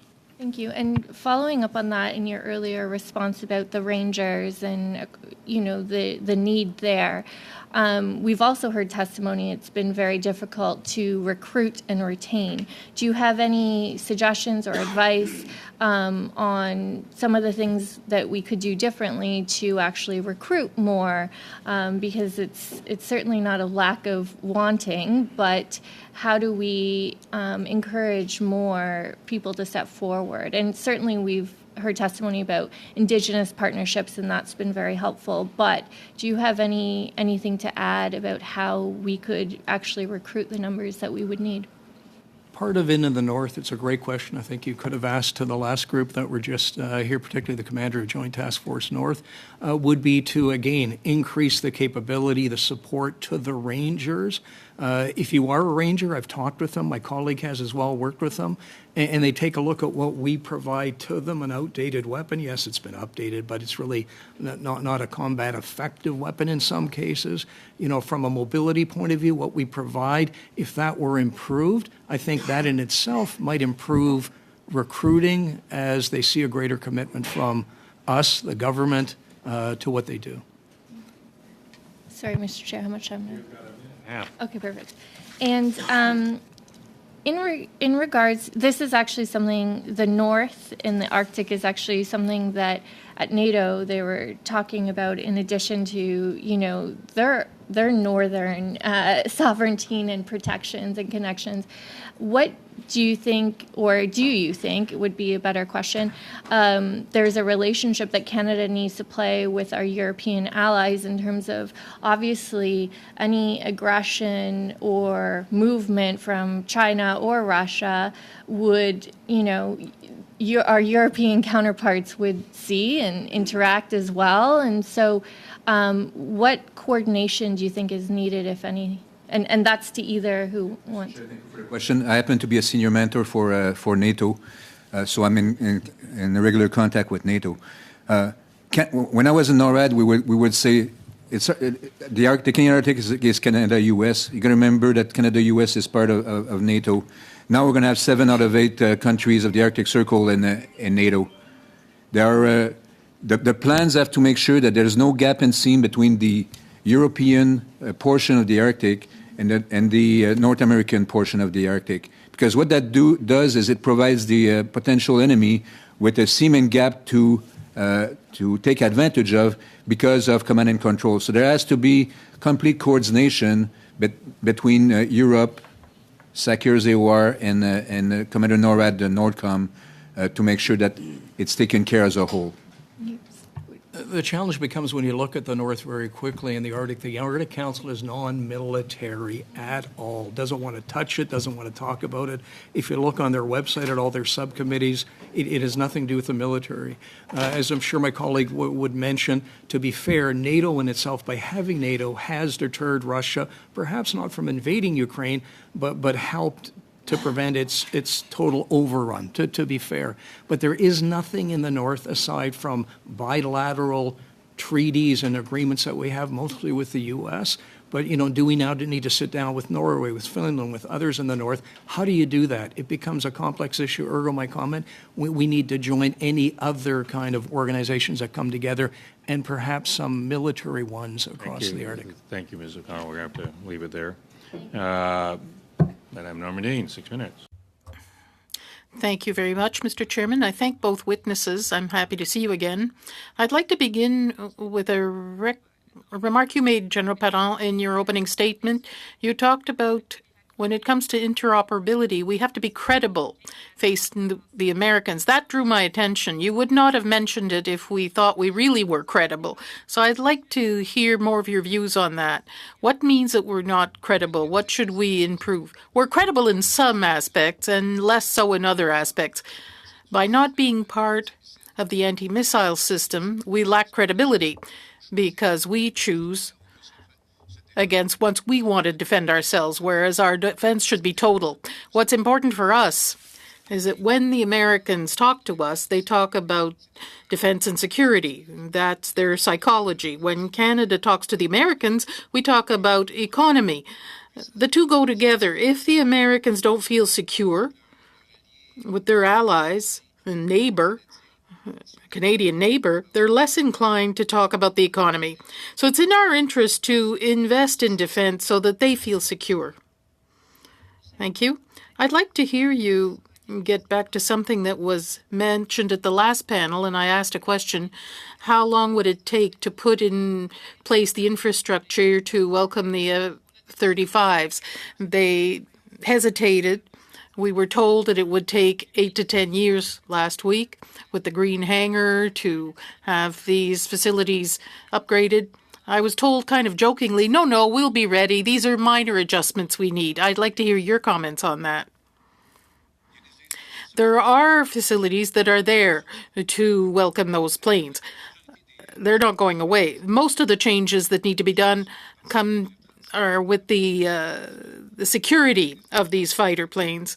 They have specific needs, but in case of need, we take what we have in place and we make do. During the construction period, that's what's going to happen. They're going to make do, and there could be movement between advanced locations when one is ready more than the other. It's the same as supply planes purchase. While Iqaluit is being built, or a new facility is being built in Yellowknife, etc. So we'll make sure that we're secure and that the F-35 can operate in the north during the construction period. Well, that's the most important question to my mind. When should things be done? Now. Yesterday. Thank you. There's a question that we ask now and again. Should we arm Coast Guard vessels and include them in calculating the 2% figure that we're supposed to have at NATO? I'd like to hear your views on the force we should have with the Royal Navy. Is it either one or both? Should we better equip the Coast Guard, better equip the Navy, or is it both? Well, that's a question of government policy. Do we extend the role of the Coast Guard, or do we keep it the way it is? As you must know, in the U.S., the Coast Guard is one of the services in the military armed forces. In Canada, that's not the case. The Coast Guard has a role for oceans and fisheries in particular, with a small constabulary role. That's a decision about what we want for our Coast Guard, what we want for the Royal Canadian Navy, and once directives are given, both organizations will make sure that these requests are fulfilled. So there could be a dissuasive effect. We already have vessels out there. You talked about presence. Would it be an advantage? Yes, absolutely. I put a question before about our capacity to respond at sea insofar as we don't have nuclear submarines. The answer I got was it's not that serious because we have satellite capacity, we have surveillance capacity. And I said, well, that doesn't give us a response capacity. Is that a problem in your opinion? The fact that we've emphasized surveillance capacity and not response or interception capacity? Question, because at the end of the day, is surveillance about sovereignty? And I would pose the question to this committee, and it would have been a great question to ask the last group. I know the answer when I was there. Does the United States of America advise the government of Canada whenever its nuclear submarines pass through our Arctic? And the short answer is no. So would it be great to know that they're there? They do usually provide us with a block of 100 square kilometers. It could be found somewhere in there. My colleague might know he was south of the border at the time. But beyond that, not a lot of detail. So is that about sovereignty? Is it about surveillance? Yes, they tell you that they're up there, they're in this area. But I think we need more. On a besoin de plus. We need more. And to my mind, in 2010 actually do a pilot of putting some underwater cables through a very small part of the Northwest Passage from a surveillance perspective. And it did work. Part of the challenge in the north is that a whale gives off about the same echo that a submarine does. So I've been there. I got a call in the middle of the night once saying, we found a submarine, and it turned out to be, I think, at the end of the day, a whale. But all that to say is it comes back, seriously to the question of, is it just about surveillance or is it also about sovereignty? It's not about just knowing. It's about this is Canada. This as ours. And internationally, the United States of America still argues that from an international point of view. Thank you, Ms. Normandine. That was a whale of a submarine. Ms. Matheson, 6 minutes. Another lame dad joke. Yeah. It's interesting that you talked about that in terms of the difference between surveillance and sovereignty. In terms of our relationship with the United States, in that partnership, there's been a lot of discussion about, especially with the Northern Passage, who owns it, how do we defend, in terms of Russia, their identity is being formed by the Arctic, and how are they defending as opposed to being seen as the aggressor. So in terms of that relationship with the United States, are we in fact, as we are being pushed more and more and it was said today, in terms of that partnership of actually signing on board with the anti-ballistic missile defense system or treaty defense system, is that truly about our sovereignty if it's in that partnership? Well, when you have sovereignty, you have an element of control because you act in your own interest.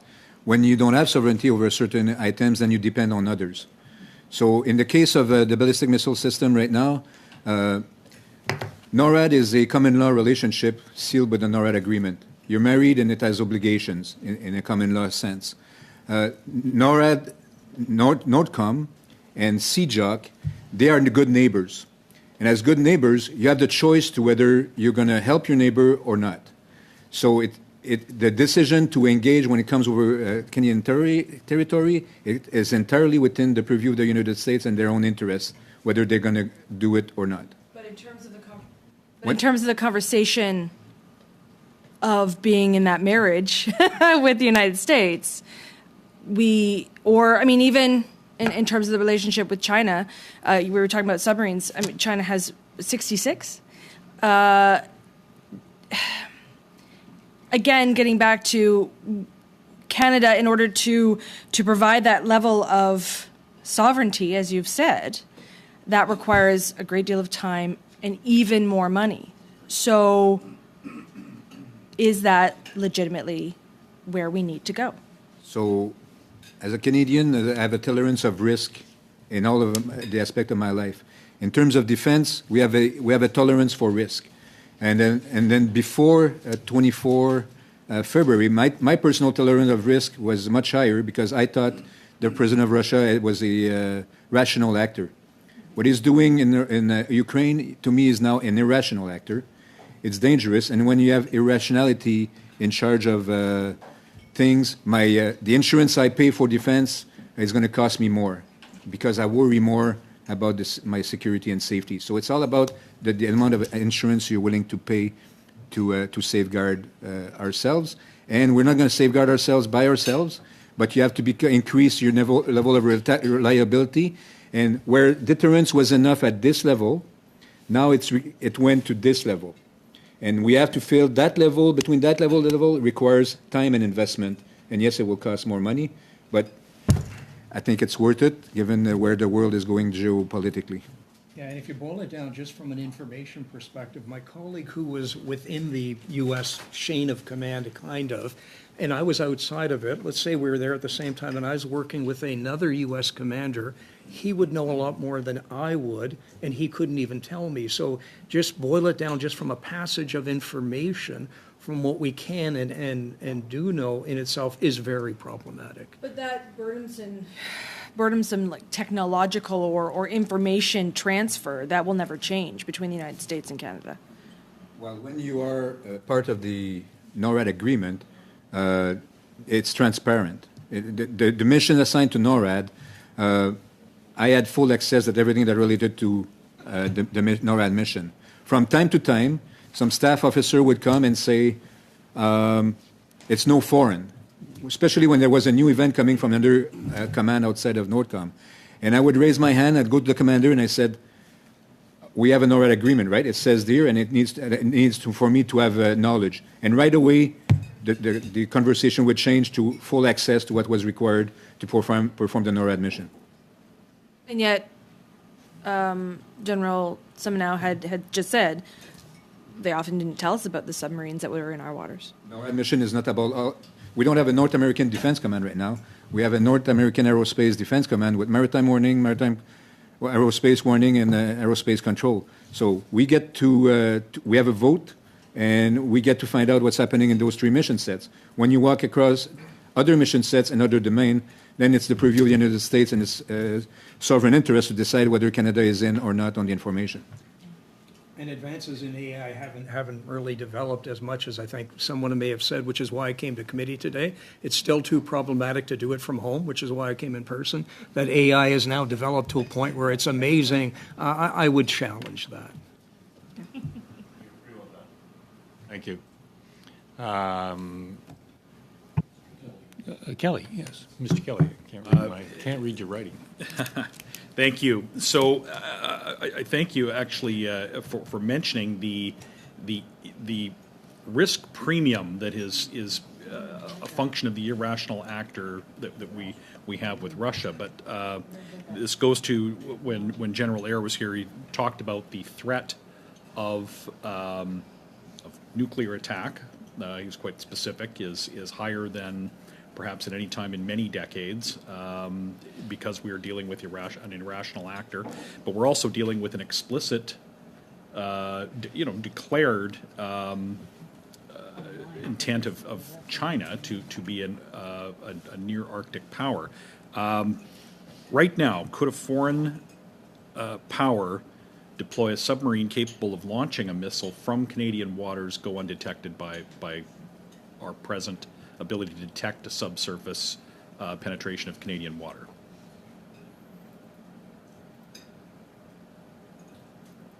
I don't think that can be discussed. You'd be exposing a vulnerability or not. That I accept that, and I'll back off into a completely different line of question then. But I guess one could see how that one would want to know the answer to that question. General Semyonowa, can you tell me, you were involved in operations using underwater sensors to detect foreign submarines. So how long were they, can you tell us a little bit about what we did was you just did a pilot. This was about a decade ago to see whether or not this would work. And it was actually done by another government department, not by Department of National Defense, who actually came with us into the north as part of the Nook and put a cable under the water just to see if the technology in itself would be successful. But to be fair, you can talk to the wisest person in the world, Mr. Google, and you can quickly find out that at the end of the day, this exists today.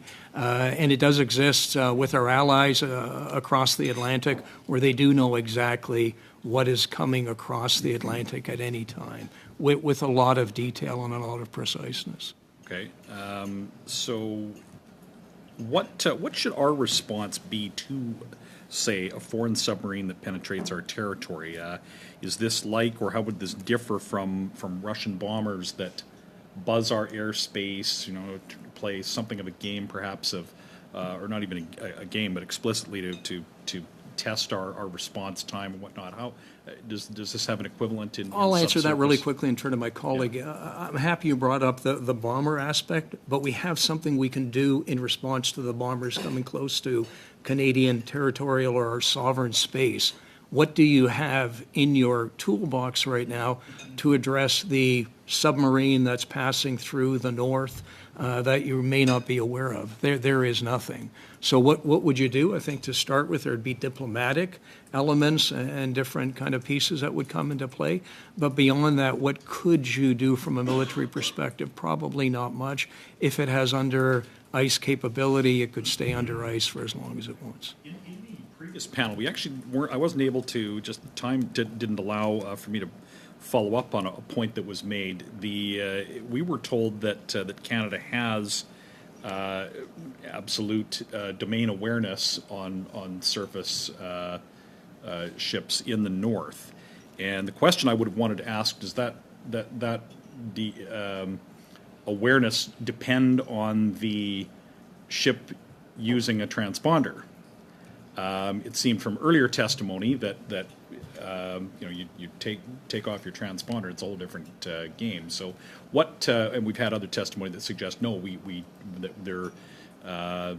that we don't know all the vessels that are operating in northern water. Can either of you address that from your experience? Absolute is a big word.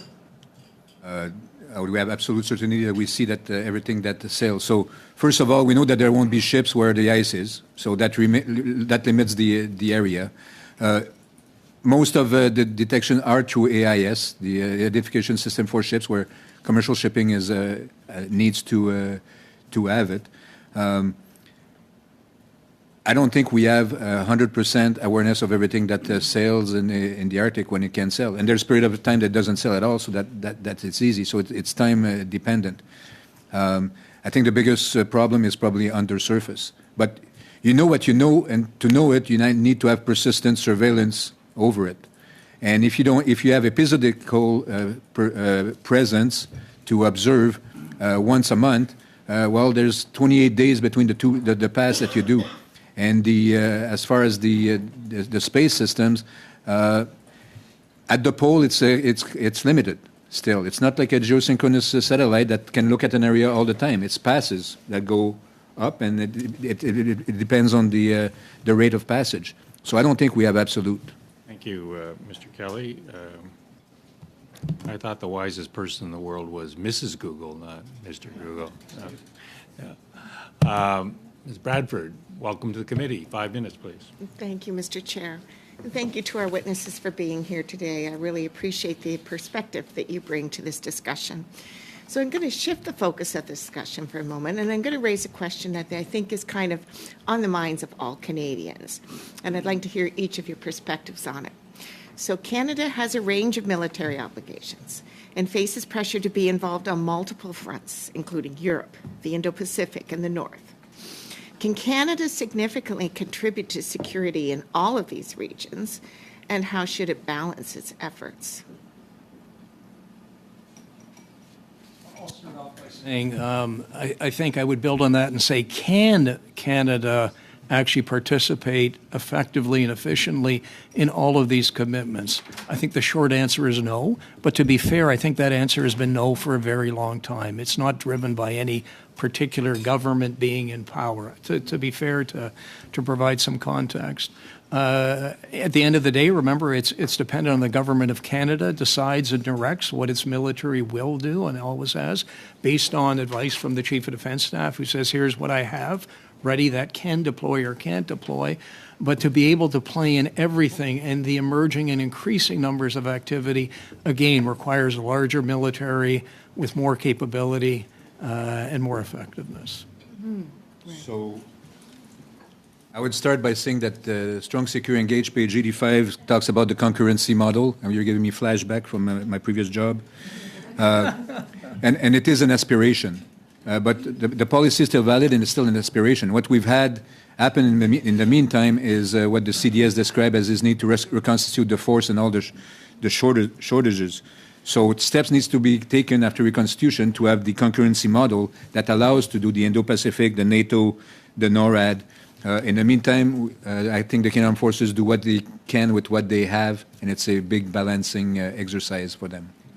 But as mentioned before, remember, it's the elements of national power that are used. I'll give you an example. If you take a look at Afghanistan and ask the question, what did the country of Japan to do in Afghanistan? Militarily, very little. Economically, a lot. So I think there's a lot of ways that a country can contribute from its elements of national power towards security across the world, military being only one. But again, from a military perspective, can we be doing what we are in Ukraine? And I could go on and on and on. Shorter answer is you need more to do it. Right. Yes, this probably comes as a surprise to most of us. So what do you see as some of the key enablers that improve both the military's capacity to operate in the North and improve the quality of life for Northern residents? So again, we're now shifting from just military. We have the other obligation up there. In other words, what kind of investments, both military and civilian, could pay dividends for the Canadian Armed Forces and those that live in Canada's North? I know you've referred a lot to the Rangers and their capability, but we have these two things that we need to be focusing on. It's interesting because I've gained not a different perspective, but an additional perspective since I left the military, the importance of not just the military, but if you take a look at the North, like my colleague, I've traveled throughout the North in that capacity. You know, one of the pieces that could be put into place or continue to be put in place is to continue to develop the North with airfields, with supporting different governments within the North. There's a lot we could do, and it's not all about the military. It's not about militarizing the North. It's about putting more military in the North. But there's a lot that we could do economically to further support the northern communities, to make them more effective, more robust, more efficient, which does also contribute and support sovereignty. So for me, the key enabler would be the communications backbone, the IMIT backbone to cover all the North, and it can easily have dual use between the military requirements and serving the populations of the North to better have access to information technology. I think it all comes down to nimbleness, and again, given how the military is traditionally under-resourced, they're experts at being nimble. I think we can probably. And a Joint Task Force North spoke to you from Yellowknife. So the question that's begged is, you know, does he know everything that's going on across the North from Yellowknife? The response is, well, AI is here now, therefore we know everything. I would challenge that in a polite way. He does not know everything, even though he wants to, and he strives to every day. But as my colleague said, communications, knowing what's going on, being able to talk to each other in itself is a challenge, and talking to different government departments. We ran a tabletop exercise in 2011, I throw this out to the committee, where we said a country, pick any country, took a small group of scientists and put them on Canadian soil in the Arctic. What did we do? What could you do? Well, I want to answer that question, but I better not. 2.5 minutes, Madame Matheson. Oh, sorry, Normandie. I'm sorry. Madame Normandin, please. Yeah. Président, Thank you, Mr. Chairman. I'd like to get back to territorial sovereignty. You mentioned earlier, we know that the U.S. will never recognize Canada's sovereignty in the Arctic. That will have an impact on the claims of China in the South China Sea. From a diplomatic standpoint, we'll never get recognition of those waters. It's really occupying the territory, so that's de facto sovereignty that we have to enable, if I understood correctly. Okay. Moreover, I'd like to hear your views on the operations that are joint. I put this question earlier to the previous panel in the context of the aggression against Ukraine. Should we increase the number of joint operations we have on the territories and increase our participation with allies? How should we improve our operations? Operations in the North? Yes, particularly.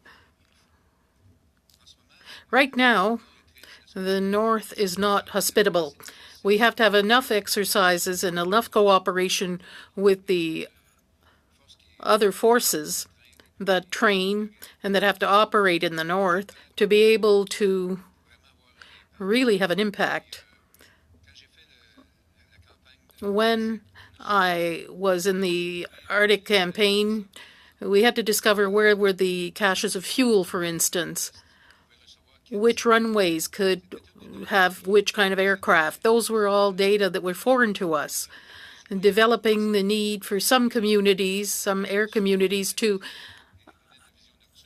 fly with night vision goggles because it's dark a lot of the time. So the troops on land have to relearn how to operate in the North. With regard to the Allies, I remember my first exercise helicopter in northern Norway. We were assigned to Norway because we were experts for operating in those conditions. Over the years, this was lost because of the geopolitical situation, the years in Bosnia and Afghanistan, things we have to relearn. Inaudible, no microphone. But if there are other countries that want to participate, they are there just to see what's going on. They're not there as participants. That's very important. Like my colleague, There are no alliances in the north. Ms. Normandy. Having to cut off generals is not exactly my favorite thing to do, but I've done it in the past. Yeah, okay, yeah, that's right. Madame Matheson, 2.5 minutes, please. You were talking about, General Simiao, the opportunities to invest in the Arctic economically. Certainly, of course, as we look at threats, I guess, to our Arctic, it is for that commercial opportunity that's to be taken.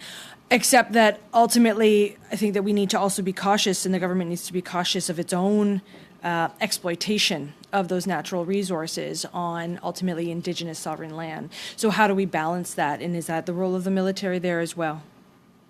I think it's a great question. I think to begin with, as I mentioned, perhaps some of the pieces of the answer could be to stand up Indigenous units in the north, that are commanded and controlled by Indigenous people, Indigenous folks, not people from the south, as we do right now. If you look at the Ranger program, that's the way it's organized. So you could stand up Indigenous organizations across the north, which would help to empower what happens across the north. But if you take a look at the news right now, I think Tuktoyaktuk is starting to fall in the ocean. I don't know if you've seen that. So there's a lot going on across the north that I think the government can look into, invest into, aside from the military, because it already has pieces in the military, but do more in the north to support Canadians in the north. Canadians also live in the north. Most Canadians that live in the south don't seem to kind of remember that or think about that much. They are Canadians, and they need our support more than as much as we have in the south. How do you do that? Economically, building infrastructure, supporting socially what's going on in the north, promoting it, ensuring that it does remain unique in many ways that it is. And in terms of that NORAD modernization, the supremacy of ensuring that everything that we do in terms of the modernization is also, as you had mentioned, in terms of climate change. So the telecommunications, the advancement in terms of that infrastructure is key. Is that modernization of NORAD? Do you see that doing that? Are there plans? There's a big majority of the funds are towards infrastructure for the NORAD modernization. And I think they're looking at it in a green way. Everything that is being looked at is towards the goal of the target emission, the gas emission. So I think, and it's going to take longer again, but I think it needs to be done, and it's. I believe it's being looked at with this in mind, as well as the Indigenous reconciliation. Thank you very much. I'd rather hoped that we could get through this round with full time to each member.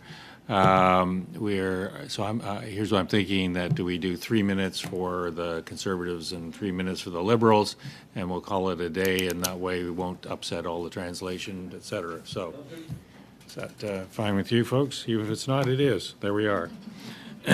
Ms. Gallant, 3 minutes. Does the technology for airborne detection under the ice of submarines exist? We have aircraft that do our anti-submarine warfare right now with the CP-140 Aurora and the Cyclone. So from the air to under the sea, yes, it does exist.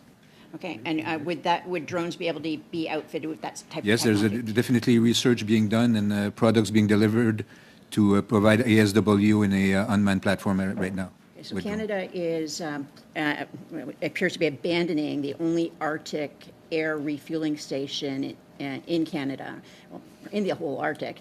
That's in Inuvik. How will that impact our response times should the threat actually emanate over the Arctic? Talking airborne? Yes. So if a station runs out of fuel, this is where the tanker comes in place, bringing fuel from the south and staying with the fighters on station for as long as possible. And the more you have, the more you stay airborne, because you can have a rotation of tankers that relay tankers, and then you have a rotation of fighters relaying fighters. Okay, and can the Cyclones be refueled in air? No. Okay. With respect to the planned Nana Civic refueling station, which was supposed to be a full military base originally, we recently learned that it's only going to be available 4 weeks of the year. Will that impact our ability to respond from a military point of view to a threat? Maritime. Well, there's two ways to look at it. It affects our ability to respond, or at least we can do it 1 month of the year where we cannot do anything right now. All right. And I would quickly add is I think you have to ask the question now, was it even being used at this point in time? Yeah, so I think you're going to find it wasn't being used all that much to start with. So what would be its impact going from 12 months to 1 month? Minimal, marginal. What is the likelihood the United States would deploy BMD to defend a Canadian city? Depends. Is that even an answerable question? It depends. Yeah. Okay, so it depends on what? Depends on what the U.S. wants to do with their interceptors. So would we be in on that conversation? It's their choice. It's their choice. We don't have a voice to be in the conversation or not. And with respect to AUKUS, apparently the decision's already been made on the submarine. Is there any way that, should Canada become a part of AUKUS, that we could obtain a submarine in good time as opposed to trying to build this type of technology ourselves? I think anything like that is just subject to negotiations between the countries and will of the government in questions. It's a good question for the Prime Minister to ask. Yes. Thank you, Ms. Gallant. Final 3 minutes, Mr. May. Mr. Chair, in light of the growing tensions between NATO and Russia, is Canada doing enough to, in terms of, allied military exercises in the Canadian Arctic, and what would be the pros and cons of potentially expanding that allied potential allied exercises in the Arctic? When you mention the word allied at this point in time, as we've mentioned a couple of times, it's clearly on the land between the U.S. and Canada. When other countries do come, they come as observers to kind of watch, or they could be invited. But there's a lot of sovereign issues involved in this as well. We're close partners with the U.S. They allow us to train on the land exercises in Alaska. I've done it myself, and them here in Canada. But beyond that, it's very limited to the two. Short answer to the question, should we do more training? Yes, a lot more. If you look at the exercises that we do in the North, they're great exercises, but they're not enough. They really haven't increased over the last number of years in many ways. In this past weekend, I had the opportunity to go to the Halifax International Security Forum, and one of the panelists, I should say, discussed the need to focus not on land when it comes to being tracking, but satellite. And there was a real interesting debate in terms of being able to protect satellites versus protecting something on the land. What are your thoughts in terms of moving forward? We know we have an incredible amount to modernize with regard to NORAD. The technology that we need may not even exist yet in some cases. Do we look for more traditional on-land defense systems versus being able to track in space? So I'm trying to get to the essence of your question. So are you talking about satellite in space defending against incoming tracking, like being able to see what is coming beyond horizon? So what NORAD modernization is meant to be doing is a system approach, using satellite-based systems, land-based, under the sea, above the sea. So it has to be all-encompassing to be effective. And what the AI and the technology allows us to do now is, instead of using stovepipe approach by looking at each domain, now they're all interconnected, and you can get a multi-spectrum picture from all the systems available. As far as defending satellite in space is problematic, but there's always a ground station somewhere that needs to be protected. Right. Okay. Thank you. With that, colleagues, that brings our time to an end. I want to, on behalf of the committee, thank both of you for your contribution and your past contribution, and I dare say your ongoing contribution. The experience that both of you bring to the table is quite remarkable. So thank you. Colleagues, next Tuesday we will have a panel of rangers, which has been a subject matter, but I will set aside some time to sort of scale out what we're doing for the rest of the year. And I want to thank the replacement clerk. Do I have to pass the budget? Yes, now? It's up to you. You can do it now or next week. Let's leave the budget till next week, if we can. Okay. With that, meeting adjourned.